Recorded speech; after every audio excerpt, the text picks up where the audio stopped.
सबसे बड़ा कारण जो इस बार त्रासदी हुई है मानव निर्मित त्रासदी है, क्योंकि इलीगल माइनिंग हो, इलीगल डंपिंग हो, अवैध खनन हो, ये तमाम चीज़ें हो रही है। ये अगर मायने माँ है तो चलनी चाहिए, अगर माँ नहीं डायन का रूप धारण कर रखा है तो इन्हें खत्म होनी चाहिए तत्काल प्रभाव से। दुर्गम पंचायत है बनोर। अब यहाँ तो ग्रीन पोंटा के संयोजक बने हुए हैं, वहाँ पर पूरी ग्रीन बेली हमारी उधेड़ दिए हैं, अपने महत्वाकांक्षा की बलि चढ़ा चुके हैं सर। बलबीर सिंह छुपाराम के चेले चपाटे और उसके जो मतलब वो पाले हुए उपद्रवी है वो करते हैं। वहाँ पर जो है पहाड़ों को छलनी किया जा रहा है। देखने को ऐसे गुंडे हैं जो आप देखोगे तो 6-6, 7-7 फुट के ऊंचे लंबे हैं।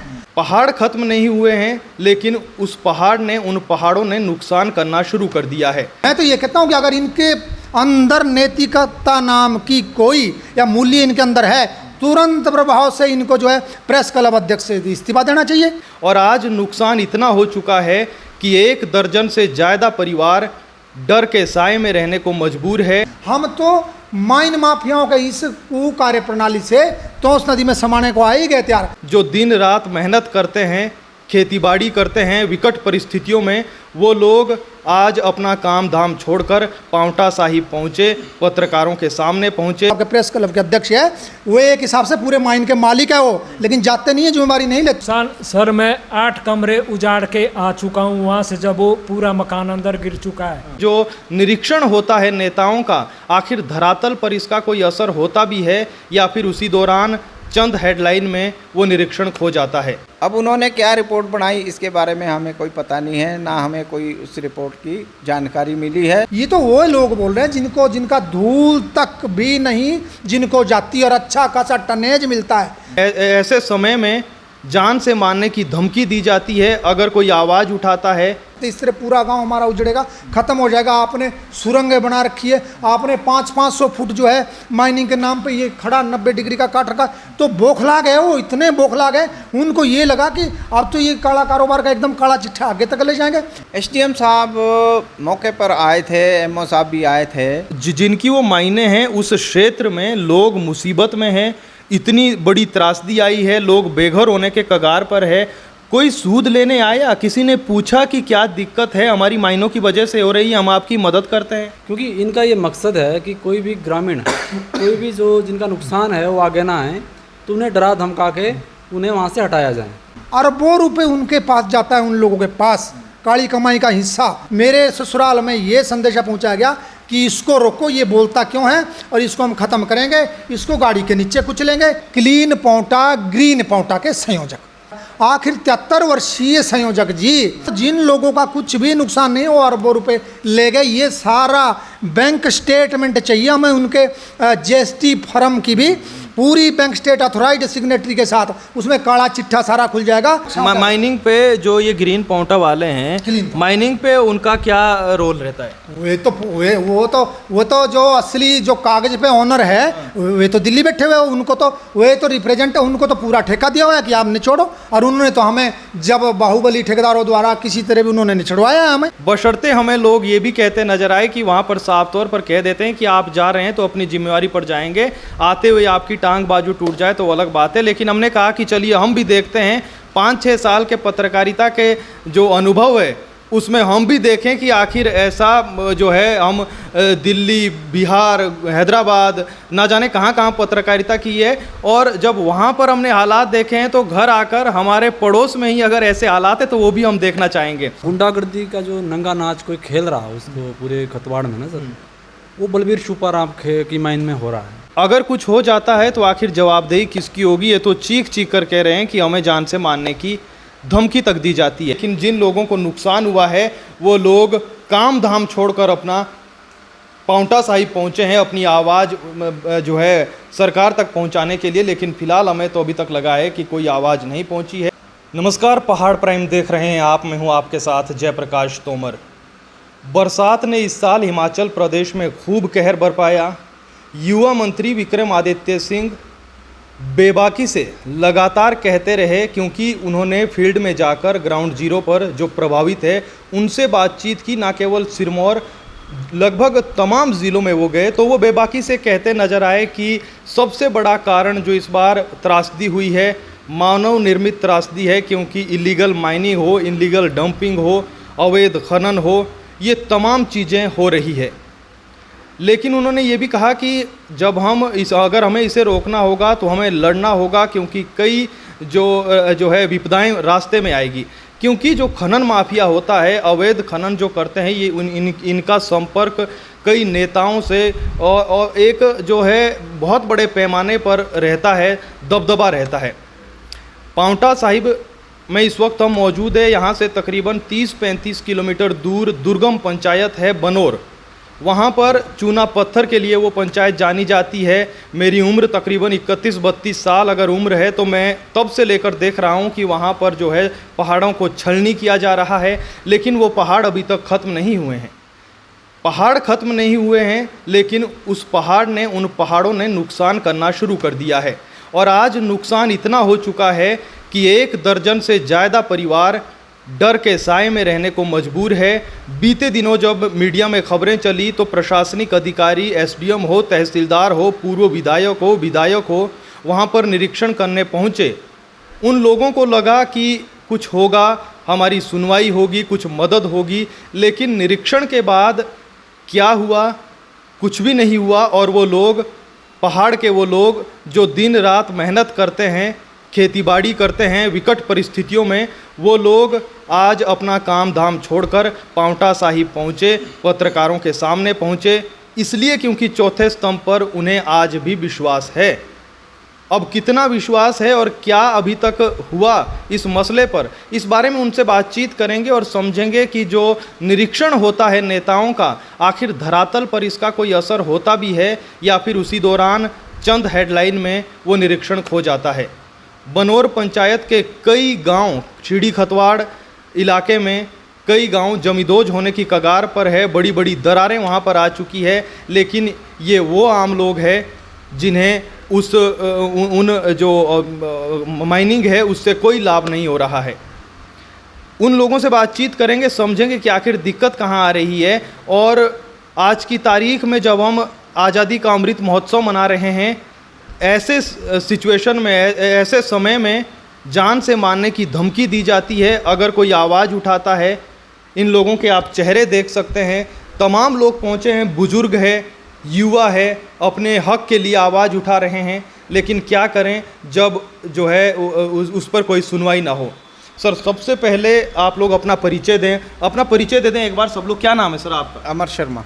अमर शर्मा जी, कितनी उम्र हो गई आपकी? 66 साल। 66 साल इनकी उम्र है। सबसे बातचीत करेंगे, समझेंगे। हम चाहते हैं कि आप लोग कम से कम समझें कि आज की तारीख में भी किस तरीके से गैर कानूनी तरीके से इलीगल माइनिंग हो, डंपिंग हो, किस तरीके से होता है और नुकसान आम आदमी को झेलना पड़ता है। सर, ये बताइए कि हमने तो मौके पर जाकर देखा है और अपने दर्शकों को भी दिखाया है कि कितनी बड़ी बड़ी दरारें वहाँ पर लोगों के घरों में है। और ठीक सामने ऊपर हमें माइनें दिखती है जहाँ पर चूना पत्थर की खानें हैं। तो बीते समय जब एसडीएम, तहसीलदार तो मौके पर आए थे, क्या नौबत आन पड़ी कि आपको एक बार फिर से काम धाम छोड़कर अपना पांवटा आना पड़ा? एसडीएम साहब मौके पर आए थे, एमओ साहब भी आए थे। अब उन्होंने क्या रिपोर्ट बनाई इसके बारे में हमें कोई पता नहीं है, ना हमें कोई उस रिपोर्ट की जानकारी मिली है और ना ही कोई अभी तक एक्शन हुआ है। इसलिए हमको दोबारा जो है आप लोगों की पास आना पड़ा। अच्छा, ये बताइए कि मायने जिनकी है, 2-3 मायने वहाँ पर है और उन जिनकी वो मायने हैं उस क्षेत्र में लोग मुसीबत में हैं, इतनी बड़ी त्रासदी आई है, लोग बेघर होने के कगार पर है। कोई सूद लेने आया? किसी ने पूछा कि क्या दिक्कत है, हमारी माइनों की वजह से हो रही है, हम आपकी मदद करते हैं? नहीं, माइनिंग वाले तो आते ही नहीं हैं और आएंगे भी क्यों, क्योंकि उन्होंने तो अपना उल्लू सीधा करना है। अब उनको पब्लिक से क्या मतलब है? पब्लिक को कोई पानी मिल रहा है, नहीं मिल रहा है, पब्लिक का कोई रोड है या नहीं है, पब्लिक को कोई परेशानी है या नहीं है, पब्लिक की ज़मीन गिर गई है, ज़मीन बह गई है, मकान में दरारें पड़ गई है। लेकिन कोई भी आदमी माइन से जो संबंधित है वो कोई भी आदमी जो है मौके पर नहीं आया और ना ही किसी ने सुध ली। देखिए, इस दौरान जब से एसडीएम साहब और तहसीलदार साहब बनौर गए थे, इस दौरान कई लोगों के फ़ोन कॉल मुझे भी आते हैं, कहते हैं कि जो है उन्हें क्या दिक्कत है, जो लोग प्रेस कॉन्फ्रेंस के लिए कह रहे हैं, या जो है जिन लोगों के पास एसडीएम और तहसीलदार आए थे तो उन लोगों ने शिकायत की माइन को लेकर। तो मैंने साफ़ तौर पर कहा, देखिए मैं तो वहाँ पर ना रहता हूँ, लेकिन मैंने ये साफ़ तौर पर कहा कि देखिए इससे बड़ी दिक्कत क्या होगी कि उनके घर में मोटी मोटी दरारें आ गई है, कभी भी घर गिर सकता है, तो इससे ज़्यादा दिक्कत और क्या चाहते हैं आप। खैर, जो लोग ये कह रहे हैं कि इन लोगों को दिक्कतें क्या है, उनके घर अपने सुरक्षित हैं, वो कौन लोग हैं? और आपने अभी पत्रकार वार्ता में बहुत गंभीर संगीन आरोप लगाए कि लोग आप लोग को भी जान से मारने की धमकी दे रहे हैं। आखिर ये कौन लोग हैं? क्या इनकी माइन, जहाँ पर माइन है, क्या इनकी ज़मीन है? क्या इनके घर को नुकसान है? और अगर नहीं है और आज जो है उनके पास करोड़ों रुपए की संपत्ति है, मैं चाहता हूं कि बिना इफ बट के लोग जो देख रहे हैं, ना केवल हिमाचल के, कम से कम लोगों को पता तो चले कि आज की तारीख में भी कितना अंधा कानून है। जी सर, ये लोग जो है ये इन्हीं के पाले हुए हैं, ये इन्हीं खनन माफियाओं के श्रेय पे पले बड़े हुए हैं, और धमकियाँ भी इन्हीं खनन माफियाओं के जो है प्रोटेक्शन से देते हैं, क्योंकि इनका ये मकसद है कि कोई भी ग्रामीण, कोई भी जो जिनका नुकसान है वो आगे ना आए, तो उन्हें डरा धमका के उन्हें वहाँ से हटाया जाए। इनका मेन मकसद यही सर। अच्छा अतर भाई, आपको भी हमने सुना, बीते दिनों भी, अभी भी सुना, बहुत खूबसूरती से आप अपनी बात रखते हैं। जहाँ तक मैं समझ पाया हूँ, आप लोग ये चाह रहे हैं, जो मैं भी समझ पाया, और जिन लोगों की मुझे फ़ोन कॉल आई मैंने उन्हें अपने स्तर पर समझाया। उन्होंने कहा कि वो क्या चाहते हैं, माइन बंद करना इलाज नहीं है। मैंने कहा कि वो माइने बंद करने के हक़ में वो भी नहीं होंगे, लेकिन अगर विकास के नाम पर विनाश हो रहा है, उनका घर गिर रहा है, तो इस विकास का, इस रोज़गार का करना क्या है? आप लोगों को सुरक्षित ज़मीन दी जाए, जो आपका नुकसान हुआ है उसकी भरपाई हो, यही आप चाहते हैं? असल में इस बात के तह तक जाना पड़ेगा। जेपी सर, आपने बहुत बहुत आपका धन्यवाद, जो आपने खुले मन से हमारा मन को टटोला। असल में मैंने जहाँ भी कहा होगा वे खुले मन से नहीं, मेरी पीड़ा है, उसमें मेरी पीड़ा झलकती है। मेरा 10 पीढ़ियों से जहाँ मैं रह रहा था, मेरा परिवार रह रहा था, मेरे बुजुर्ग रह रहे थे, वे सारा माइन के मलबे से, कटाव से बुरी तरह उजड़ चुका है। काफ़ी कुछ भूभाग हर साल उजड़ रहा है। ये बात दिगर है कि इस बार पत्रकार बंधु बेचारे आए और उनकी वजह से पता लगा, नहीं तो वहाँ तो हर साल पता ही नहीं लग रहा। हम कोई शिकायतें भेजते हैं, वो दब जाती है, लिपापोती हो जाती है। हर साल उस गांव का जो निचला तलहटी है, या जो हम लोग तलहटी के नज़दीक में रहते हैं, 10-12 परिवार, वो हज़ारों करोड़ों टन मलबे के कटाव के चपेट में और जद में है। अब सवाल ये है कि वे कौन लोग हैं जो पत्रकार बंधुओं तक को भी धमकियाँ देते, और हमको तो देते ही है। खैर, वे लोग हैं जिनको मेरे अंदेशा है, मेरा पूरा अंदेशा भी और मेरा पूरा अनुमान भी है, अरबों रुपए उनके पास जाता है, उन लोगों के पास काली कमाई का हिस्सा। और उन लोगों का पूरा ये है, और माइन मालिकों का भी उनको पूरा शय है कि इन लोगों को दबाओ और निचोड़ो, तभी तो उनका वो काला कारोबार चलेगा। असल में ये निर्णय तो खतवाड़ के लोग करेंगे ना, कि ये अगर मायने माँ है तो चलनी चाहिए, अगर माँ नहीं डायन का रूप धारण कर रखा है तो इन्हें खत्म होनी चाहिए तत्काल प्रभाव से। ये तो हम करेंगे ना खतवाड़ के निर्धारण, और खतवाड़ में भी खास करके जो प्राथमिक श्रेणी के जद में हम खतरे के, उन लोगों को तो धमकाया जा रहा, डराया जा रहा। ये तो वो लोग बोल रहे हैं जिनका धूल तक भी नहीं, जिनको जाती और अच्छा खासा टनेज मिलता है। देखने को ऐसे गुंडे हैं जो आप देखोगे तो 6-6, 7-7 फुट के ऊंचे लंबे हैं। और जब भी उनको कोई हमने बात करी, हमने कोई उनको बात रखी, जो उन्होंने काला कारोबार वहाँ कर रखा कि आप इस तरह नहीं गाँव के ऊपर कर सकते, इस तरह पूरा गाँव हमारा उजड़ेगा, ख़त्म हो जाएगा। आपने सुरंगें बना रखी है, आपने 500-500 फुट जो है माइनिंग के नाम पे ये खड़ा 90 डिग्री का काट रखा, तो बौखला गए वो, इतने बौखला गए, उनको ये लगा कि अब तो ये काला कारोबार का एकदम काला चिट्ठा आगे तक ले जाएंगे। इतने बौखला गए, उन्होंने बुजुर्ग नहीं देखे, चलो मेरे तो छोड़ो, बुजुर्ग थे हमारे साथ, 60-60 साल के नंबरदार थे, हमारे और मोजीज आदमी थे बेचारे, उनको उनके साथ भी हाथ पाई तक उतर आए। ये तो सवाल हमारे ऊपर नहीं, हमने तो मरना ही है। हम तो माइन माफियाओं के इस कुकार्य प्रणाली से तोस नदी में समाने को आ ही गए तैयार। पर हिमाचल में प्रशासन के ऊपर, पुलिस प्रशासन के ऊपर भी एक प्रश्न चिन्ह खड़ा होता है, क्या यहाँ पर बिहार और यूपी बन चुका है? या बढ़ने की कगार पर है। इस बात को मतलब मैं पहुंचाना चाहता हूं। अभी मेरे को देखो, आप मैं निजी तौर से बता रहा, मेरे को कोई जाना माना आंच भोज की हस्ती है हुए आदमी, मेरे भी रिश्तेदार है बहुत में, उनके माध्यम से माफियाओं द्वारा मेरे ससुराल में ये संदेशा पहुंचाया गया कि इसको रोको, ये बोलता क्यों है, और इसको हम ख़त्म करेंगे, इसको गाड़ी के नीचे कुचलेंगे, इसको मारेंगे, इसका इंतजाम कर रहे हैं। भाई अगर ईश्वर ने ऐसा कुछ लिखा है उसमें तो कोई बात ही नहीं है। सवाल ये है कि अगर हम सच्चाई के पीछे लड़ते हमारा शहीद हो जाता है, हम लोगों को शहीद भी होना पड़ेगा, तो हमें कोई दिक्कत नहीं। रही बात देने, मैं ये कह रहा हूँ कि अब आप देखिए, विडंबना ये है, हम चौथे स्तंभ के पास आए हैं जो न्याय प्रणाली को मजबूत रखता है। चौथा स्तंभ, लोग चौथे स्तंभ के पास जाते हैं। अब दिक्कत क्या है? अब दिक्कत ये है, पत्रकार बंधुओं के घर की भी मैं बात बताऊंगा। अब हमारे माननीय है कि हाँ, उनका लीज पट्टा 1985 से ग्रांट हो रखा, सबसे पुराना है वो, 1985 से उनका लीज पट्टा ग्रांट है, और 1985 और 87 से उन्होंने कितना खाया और कितना कमाया। फिर बात आ गई हम लोगों के उजड़ने की, वहाँ जो हम गांव वाले उजड़े हैं। फिर बात आ गई कि हमें कब से उन्होंने अपने इस तथाकथित देन लेन के साथ जोड़ा, हमारे पास सारे साक्ष्य हैं। फिर उन्होंने अपने आप कितना कमाया, और जिन लोगों का कुछ भी नुकसान नहीं, वो अरबों रुपए ले गए। ये सारा बैंक स्टेटमेंट चाहिए हमें, उनके जीएसटी फर्म की भी पूरी बैंक स्टेट अथोराइज्ड सिग्नेटरी के साथ, उसमें काला चिट्ठा सारा खुल जाएगा कि अतर सिंह को क्या मिला, चतर सिंह को क्या मिला, सतपाल कर फलाने को, जो लोग उजड़ चुके हैं उनको क्या मिला, और जिनका 1 रुपये का भी नुकसान नहीं वो क्या ले जाता है, और माइन ओनर क्या ले गया, और खतवाड़ को आज किस दशा और दिशा में पहुंचा चुके हैं ये। कितनी मायने अभी वहाँ पर है, कौन वो माली लोग हैं? वैसे माइन तो है वहाँ 3 महीने हैं, लेकिन जो वर्तमान में पिछले 5 और 6 सालों से चल रही धड़ल्ले से वे 2 चल रही है। एक माइन पिछले 7-8 साल से तकरीबन अपने किन्हीं अपरिहार्य कारणों से वे बंद है। 1-2 महीने उन्होंने कोशिश भी करी, लेकिन उनके जो भी है उसमें हम जाना नहीं चाहते। ठीक है जी। तो 2 मायने ये ऐसी है, 2000 आप एक 17 मिनट की हमारे पास वीडियो है सर, आप उसको जरूर लीजिएगा।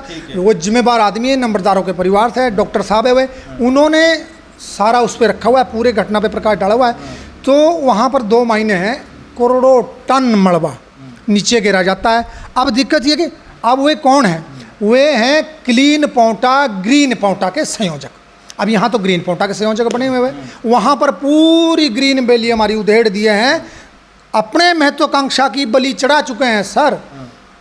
उनका जो महत्वाकांक्षा है, आखिर 73 वर्षीय संयोजक जी, क्या आपकी जिजीविषा महत्वाकांक्षा गांव वालों के ऊपर इतनी भारी पड़ रही है कि हम लोगों को तौस नदी में समाना पड़ेगा? तो माइनिंग पे जो ये ग्रीन पाउंटा वाले हैं, माइनिंग पे उनका क्या रोल रहता है? वो तो जो असली जो कागज पे ऑनर है वे तो दिल्ली बैठे हुए, उनको तो वे तो रिप्रेजेंट, उनको तो पूरा ठेका दिया हुआ है कि आप निचोड़ो। और उन्होंने तो हमें जब बाहुबली ठेकेदारों द्वारा किसी तरह भी उन्होंने निचड़वाया है हमें।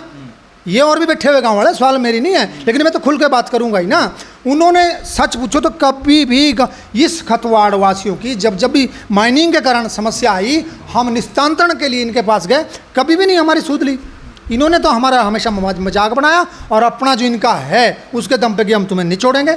और इसी बात का ये प्रमाण, अब देखो ये क्लीन पाउंटा ग्रीन पाउंटा के, हिमोत्कर्ष के, इतने इनके तजुर्बे हैं, तो हम लोगों को इसका बेनिफिट मिलता ना कम से कम। और छोड़ो पर जो ये कुकर्म कर रहे हैं वहाँ माइनिंग को, जो है इस तरह उधेड़ा जा रहा, इस तरह बोलना नहीं चाहिए। इस तरह जिस तरह एक बलात्कार शब्द में बोलता हूँ, ये हाल हो रहा वहाँ माइनिंग में, जो मुझे बोलते हुए अच्छा नहीं लग रहा। तो इस तरह उधेड़ा जा रहा, तो इनके कोई नैतिक जिम्मेदारी है? मैं तो ये कहता हूँ कि अगर इनके अंदर नैतिकता नाम की कोई या मूल्य इनके अंदर है, तुरंत प्रभाव से इनको जो है प्रेस क्लब अध्यक्ष से इस्तीफा देना चाहिए। चूँकि ये इसमें बैठे हुए हैं, तो कुछ लोग तो बेचारे जो ऐसे हैं, पत्रकार वार्ता भी बिरादरी है, हमारी गाँव वालों की बिरादरी है, मैं खुल के रख रहा हूँ बात, मेरा भाई रख नहीं पाता बेचारा। तो कुछ लोग तो इनके प्रभाव से वैसे ही नहीं आते, कुछ की आत्मा मर जाती है। धन हो उन पत्रकारों का जिनकी आत्मा जिंदा है, जो आए हैं वहाँ। और हमने जहाँ तक अगर हम देखें तो कई अधिकारी नतमस्तक हो जाते हैं उनके आगे। तो सवाल ये है कि ये इतना बड़ा गिरोह है कि इसमें लड़ाई अगर किसी ने लड़नी है तो बहुत समय लगेगा, लेकिन फिर भी अगर कोई लोग आवाज़ उठा रहे हैं तो एक पत्रकार होने के नाते हमें तो लगता है कि कहीं ना कहीं इनकी आवाज़ को उठाना चाहिए। और उठाना जरूरी इसलिए हो जाता है क्योंकि हमने मौके पर जाकर हालात देखे हैं, पानी सर से ऊपर चला गया, और अगर ये अभी भी आवाज़ ना उठाएं तो फिर जिंदा होने में और एक मुर्दे में कोई फ़र्क नहीं रहता है। कुछ और निष्कर्ष?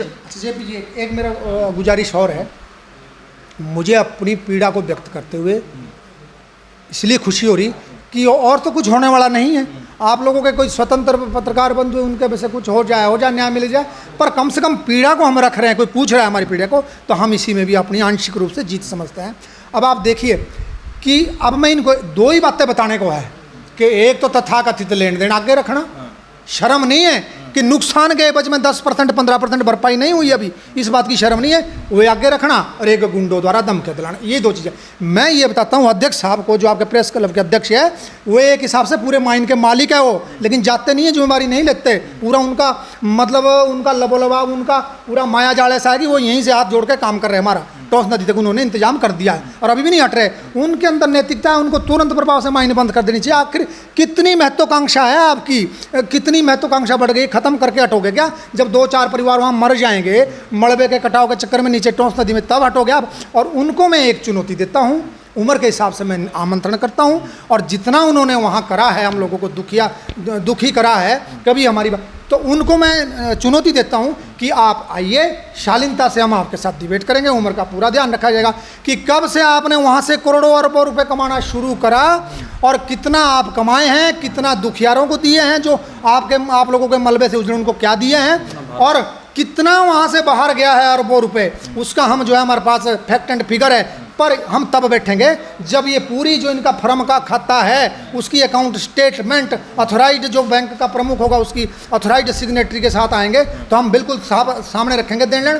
तथाकथित देन लेन की जो बार बार धमकियाँ दी जाती है, जिसके नाम से हमें जो है ब्लैकमेल किया जाता है, तब तो हमारा ये भी कहना है, अगर आप लोगों का ये है कि कहीं हम लोगों ने ठगा है अगर आपको, तो सामने बैठ जाओ, हमारी ज़मीन, हमारे घर, मूलभूत सुविधा के साथ हमें दे दो, और आप तब तक हमें हिलने मत देना। आपका मूल समेत हम उसी वक्त दे देंगे, चुकती पर हमारा पूरा करके दे देना। तथ्य परक बात हम करेंगे, हमारे पास सारे साक्ष्य रखे हुए, अभी कुछ दिनों के बाद हम साक्ष्य लेके आएंगे, कितना है, कितना किसको दिया जाता है, और कब से किस उनका जिनका कुछ नहीं था कब से जोड़ा गया। वे तो एक काली कमाई का अड्डा बन गया है वहाँ। और खतवाड़ का तो असल में रोजगार है ही नहीं। खतवाड़ वाले तो आप देखिए 11 पंचायतें हमारी आंजबोझ में, 11 पंचायतों में कम से कम 70-80 अंदाजे में उपगांव होते हैं, हर पंचायत में 5-5, 7-7 गांव। तो खतवाड़ गांव ऐसा होगा, मुझे लगता है ये पूरा भारत का, जहां दो महीने हैं, करोड़ों अरबों रुपए का टर्नओवर है। इतना पिछड़ा गांव है वहाँ, ना रोड है ना कुछ, फटे हाल है वहाँ के लोग। मैं तो खुद आया हूँ। आप तो खुद आए हैं। हमने तो खुद देखा है। कहाँ जा रहा हो? किसका रोजगार है? हमारा तो रोजगार नहीं, हमारा तो रोजगार ही है। हम तो अगर हमने कुछ, हमारे पास कुछ आया भी है, जिसको डॉक्टर साहब ने मीठा जहर की परिभाषा दी है, उसके एवज में हम 20-30 गुना ज़्यादा खो चुके हैं। हम खेत नीचे जा चुके हैं, हमारे हर साल जा रहे हैं हमारे मलबे कटा, लेकिन ये लोग हट नहीं रहे। इनके लंबे हाथ हैं, अभी भी धमकियाँ दे रहे हैं। जब हम लोगों को नहीं बख्शा जा रहा, अभी भी इनको शर्म नहीं है, इनके अंदर नैतिकता होती तुरंत प्रभाव से बंद करते। अभी भी आपके अंदर जो माननीय प्रेस क्लब के अध्यक्ष है, आपसे इसलिए हमारी ज़्यादा मलाल और नाराजगी, ऐसे नहीं है कोई आपके साथ भेदभाव कर रहे हैं, क्योंकि आप इतने सारे जिम्मेवार बनते हैं, आप इतने सारे संस्थाओं के अध्यक्ष हैं। तो ये देखिए, असली आदमी का वहाँ पता लगता है जहाँ उसका काम कारोबार होता है। असली उसका रूप देखना है तो वहाँ जाओ। यहाँ तो सब हरा ठीक है पोंटा में के लिए, वहाँ सारी बेली उजाड़ने में देखो ना इनका अहम योगदान है। तो आखिर आप रुकोगे कहाँ? आपको ईश्वर ने सब कुछ दे रहा है, आपका कमी कुछ नहीं है। करोड़ों अरबों खरबों रुपए आप ऊपर से ले गए, आप रुक जाओ, बंद कर दो इसको। पहले गांव वालों का इंतजाम कर लो कहीं बसाने का, उसके बाद चला लेना आप। और गांव इतना भी नहीं है कि मैंने बताया 1 दर्जन से ज़्यादा तकरीबन इतने लोग होंगे जिनके घर उजड़ने के कगार पर है। लेकिन जैसा अत्तर भाई ने अभी कहा कि गुंडागर्दी, अगर वाकई में इस तरीके के हालात उन्होंने समझे हैं कि आज की तारीख में भी उन्हें लगता है कि यहाँ पर तानाशाही चल रही है, कोई पत्रकार भी नहीं है, तो ऐसा कुछ नहीं है। आने वाले दिनों में हम आपको ग्राउंड जीरो पर जाकर हालात दिखाएंगे, बशर्ते हमें लोग ये भी कहते नजर आए कि वहाँ पर साफ तौर पर कह देते हैं कि आप जा रहे हैं तो अपनी जिम्मेवारी पर जाएंगे, आते हुए आपकी टांग बाजू टूट जाए तो अलग बात है। लेकिन हमने कहा कि चलिए हम भी देखते हैं, 5-6 साल के पत्रकारिता के जो अनुभव है उसमें हम भी देखें कि आखिर ऐसा जो है, हम दिल्ली, बिहार, हैदराबाद, ना जाने कहाँ कहाँ पत्रकारिता की है, और जब वहाँ पर हमने हालात देखे हैं तो घर आकर हमारे पड़ोस में ही अगर ऐसे हालात है तो वो भी हम देखना चाहेंगे। दूसरी बात यह है कि लगातार पहाड़ प्राइम पर हम ऐसे लोगों की आवाज़ उठाते रहे हैं जहाँ पर हमें लगा है कि कोई सुनवाई नहीं हो रही है, और देखना अभी हाल फिलहाल में यह है कि अब इसके बाद आवाज़ कहाँ तक जाती है। और अभी भी भले ही कुछ नेता, मंत्री या अधिकारी मिलीभगत से काम कर रहे हो, लेकिन विक्रमादित्य जैसे और कई अधिकारी अभी भी ऐसे हैं जो सच्चाई का साथ देते हैं और जिनको दिखता है कि वाकई में ग्राउंड पर क्या हो रहा है। लोगों के मैं आपको बता रहा हूं, हो सके तो जब हम आपको वीडियो दिखाएंगे तो साथ में वो तस्वीरें भी दिखाएंगे जहां पर लोगों के घर गिरने की कगार पर है और ठीक उसके ऊपर 90 डिग्री की एंगल पर माइने चली हुई है और वहां से जो मलबा आता है वो सब लोगों के जो जहां पर लोग रहते हैं ठीक उसके सीध में नीचे जाकर भूस्खलन हो रहा है और लोग डरे हुए सहमे हुए। लेकिन क्या करें, नेताओं ने निरीक्षण जरूर किया है लेकिन उसके बाद कुछ धरातल पर काम नहीं हो पाया है। फिलहाल के लिए इतना ही। कुछ अंतिम बात सर आप बताना चाहें? नुकसान आपके घर में भी हुआ है, आपका क्या नाम है? जी मेरा नाम नरेश है, सनोप अमर सिंह। आपके घर में भी नुकसान हुआ है? नुकसान सर मैं 8 कमरे उजाड़ के आ चुका हूँ वहाँ से, जब वो पूरा मकान अंदर गिर चुका है तो टूटी फूटी लकड़ियाँ अभी 1 हफ्ता भी नहीं हो रखा है, बल्कि इस बहन को भी पता होगा उधर ना, सारा इन भाइयों को भी सबको पता है वहाँ का ना जी। 8 कमरे में पूरे उतार के आ रखा हूँ टूटी फूटी लकड़ियाँ इकट्ठी करके, जो मकान अंदर धंस चुका है, ज़मीन पूरी ख़त्म हो चुकी है। और सर आपके माध्यम से एक बात और बताना चाहता हूँ कि कंपनसेशन की बात जो बताते हैं, अगर तो इनको फ़ोन करें कि सर हमारा नुकसान हो रखा है तो बताते हैं कि हम आपको हैंडल नहीं कर पाएंगे। सर मैं आपके माध्यम से इन तक एक मैसेज पहुंचाना चाहता हूं, क्या हम लोग मतलब ऐसे डरावने हैं या कुछ अपशब्द की भाषा का प्रयोग करते हैं कि आप हमें हैंडल ही नहीं कर पाएंगे? आखिर हम मालिक हैं वहाँ के, हमारा नुकसान हो रहा है वहाँ पे, कम से कम बात उनका कोई आप नहीं कर पाते हैंडल तो आप अपने किसी मुंशी को या मेट को किसी को तो भेज सकते थे, या छोटे से चौकीदार को भेज दो कोई तो है मौके पर। तो चलिए ऐसा कुछ नहीं हुआ, मतलब उन्होंने 1.5-2 साल ऐसी हो गई कि फ़ोन उठाना भी बंद कर दिया है, खासकर जेएसटी वाले, जय सिंह स्वराज एंड कंपनी। बताइए आप, और कौन कौन किस किस की माइन है, खुलकर बता दीजिए कौन है। और सर ये जो गुंडागर्दी का जो नंगा नाच कोई खेल रहा है उसको पूरे खतवाड़ में ना सर, वो बलबीर छुपाराम की माइन में हो रहा है। सबसे ज़्यादा जो गुंडागर्दी और सरेआम जो ये कर रहे हो गुंडागर्दी बलबीर सिंह छुपाराम के चेले चपाटे और उसके जो मतलब वो पाले हुए उपद्रवी है वो करते हैं, सरेआम करते हैं सर। और मैं तो आपके माध्यम से एसपी साहब तक भी मैसेज पहुंचाना चाहता हूं, डीएसपी सर तक भी ऐसे मैसेज पहुंचाना चाहता हूं कि सर क्या आपके राज्य में आपको हमने पत्र भी भेजा था, चौकी प्रभारी तक हमारे पत्र जो है गए हुए हैं, उन लोगों पे शिकंजा क्यों नहीं कसा जा रहा? उपद्रव व्यवहार हर तरह की चीज़ें करी सर। तो मेरा ये खास तरह रिक्वेस्ट ये है कि इस माइन मालिक के खिलाफ इसको जेल और जुर्माना दोनों होना चाहिए, तब तक इसको रिहा नहीं होना करना जब तक ये उसकी भरपाई नहीं कर देता। और इसकी माइन तो मुझे लगता है कि किसी भी नियम और कायदे कानून को नहीं मानती, ये तो एक गोरख धंधा है इसका, तो सीधा जो है ये मैं ज़रूर कहना चाहता हूँ सर।